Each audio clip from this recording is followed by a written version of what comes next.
Hello everyone, welcome to From the Star Wars Home Video Library. I'm your host Nathan P. Butler. This is a supplemental episode to episode number 72. Back in episode number 72, we looked at all of the initial The Force Awakens releases on home video from the UK. Thanks in big part to Julian Smith, who sent me copies of the DVD version and the light side, dark side versions of the Blu-ray pack. And this time we're adding another layer on top of that, with a UK exclusive that looks a lot like one of the exclusives in the United States, and that is The Force Awakens Steelbook edition from the UK. So just as a recap, from the UK, we had the dark side version, right? We had the light side version, and in either of these, you had a standard Blu-ray case that was blue instead of black like the US, and there was no digital code. There was just a Blu-ray copy of the film and a Blu-ray copy of the bonus disc. No DVD disc packed in either. If you wanted the film on DVD, you would have to pick it up as a separate DVD release that looked a lot like the one in the United States, right down to the disc label here. That's that message that Julian sent whenever this came out. I tucked it away in here so that I could keep it. Well, in the United States, we had a Steelbook release that was an exclusive to Best Buy. That was this. Kylo Ren cover, logo down at the bottom, Phasma on the back, standards type edge there relative to the Force Awakens releases, not to the other Steelbooks.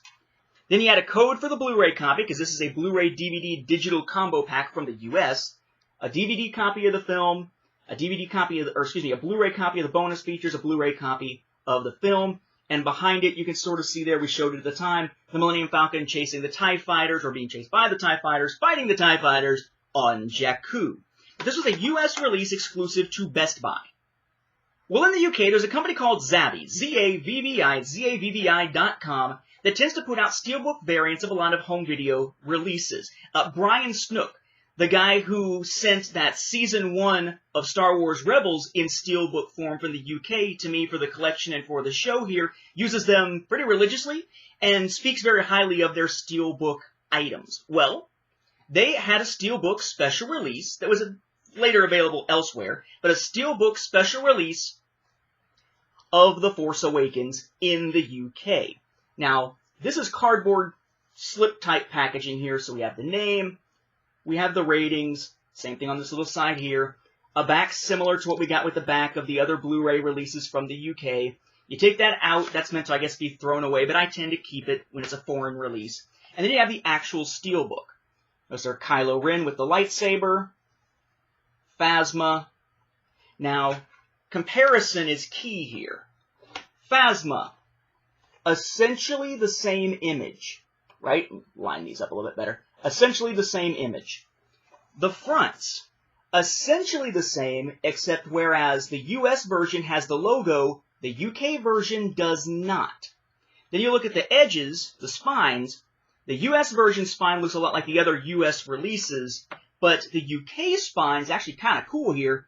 No name, and instead it has Lucasfilm, then the character posters, which I actually have up here on the wall, of Kylo Ren, Han, Leia, Rey, and Finn just on top of each other, running there along the spine, then the Blu-ray logo down underneath.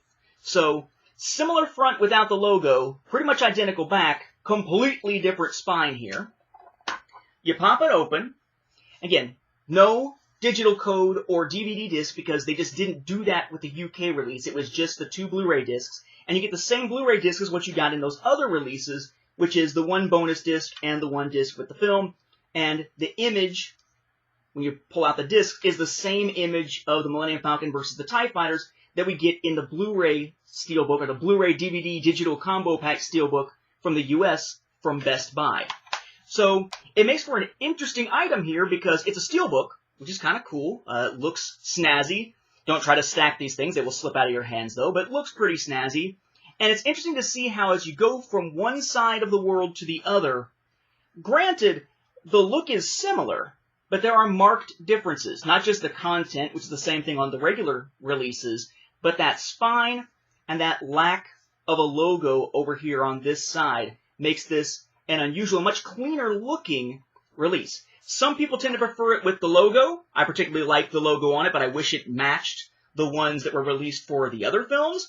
Some tend to prefer the cleaner look. I'm kind of torn. I think this is my favorite of these because I like the logo on there, but it does make for a different approach if you're wanting a Steelbook, but you want one that looks a little different, a little unusual, and you like the way that this different spine looks, then you can forego this, and since they're region-free, just pick up this one from the UK instead. Again, that is through Zavvi.com. Now, I will say, as a disclaimer here, my intention was to cover 2 different UK re-releases, or unusual releases, of that original The Force Awakens content from earlier this year in this episode. The other one I was going to cover was what's referred to in the UK as the Big Sleeve Edition, about the size of an LP with the Blu-ray release in it, and some different art prints and whatnot. I pre-ordered that from Zavvi in the UK, and they shipped it to me, and 2 weeks later, the package arrived, which was, if I can fold it correctly here, yes, which was this that finally arrived in the mail. Had to sign for it and everything. I was excited. I opened it, and there was nothing in the package. So either the fact that this thing is a really crappy way of packaging something that's flat because you could slide around and slip out one of the ends because there's no tape on the end, or the fact that one of those cardboard pieces is loose suggests that maybe somebody tampered with it, stole something out of it, maybe it was checked in customs, not put back together right, something fell out of it, whatever. I basically got an empty package when I was ordering the Big Sleeve Edition. I have contacted Zavvi. They're in the process of hopefully making it right. Whether they do or not, I should have a copy soon, even if it means going through Amazon.co.uk and just eating the $40 or whatever that I spent on the one from Zavvi. Most of the people I've talked to say that they have had good experiences overall with Zavvi.com ordering. I had no problems ordering the Steelbook, but that Big Sleeve Edition, yeah, that did not work the way that it was supposed to. So yes, I will have a review coming up or a discussion coming up on the Big Sleeve Edition from the UK, but it's not in my hands yet. That'll be sometime in the near future, and that'll be another supplemental episode on top of this one for episode number 72. For now, though, we'll wrap up this episode as I pray the Big Sleeve Edition issues will be worked out, and as I admire the 2 nice-looking Steelbooks here from either side of the pod. Thank you for watching, and may the Force be with the home video viewers.